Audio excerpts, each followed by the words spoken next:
ที่จังหวัดบุรีรัมย์ค่ะโดยทางท่าอากาศยานบุรีรัมย์เพิ่นมีการซ้อมแผนเผชิญเหตุแบบเต็มรูปแบบประจำปี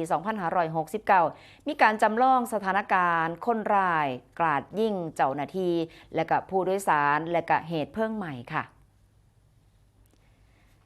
โดยนายเจตประวีเลาศรีนาฏนักวิชาการขนส่งชำนาญการรักษาราชการแทนผู้อำนวยการท่าอากาศยานบุรีรัมย์ก็เป็นผู้บัญชาการเหตุการณ์และก็จัดฝึกซ้อมแผนฉุกเฉินและก็แผนเผชิญเหตุเต็มรูปแบบประจำปี 2569 เป็นการฝึกซ้อมแผนฉุกเฉินและก็แผนเผชิญเหตุแบบเต็มรูปแบบเพื่อให้การฝึกซ้อมการปฏิบัติงานและก็การบูรณาการร่วมกันกับหน่วยงานต่างๆเป็นไปด้วยความเรียบร้อยสามารถลดผลกระทบหรือว่าความรุนแรงการสูญเสียที่อาจเกิดขึ้นให้กลับคืนสู่สภาวะปกติโดยเร็วก็เป็นไปตามแผนรักษาความปลอดภัยการบินพลเรือนแห่งชาติเพื่อรองรับสถานการณ์ฉุกเฉินต่างๆที่อาจเกิดขึ้นได้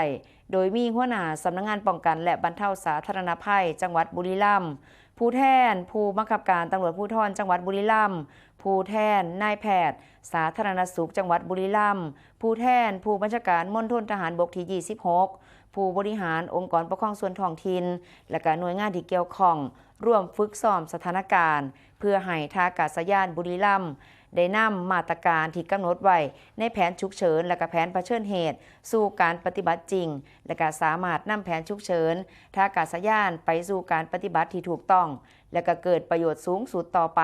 และก็เน้นย้ำเรื่องของมาตรการในการปฏิบัติงานสร้างความมั่นใจให้แก่ผู้ใช้บริการค่ะ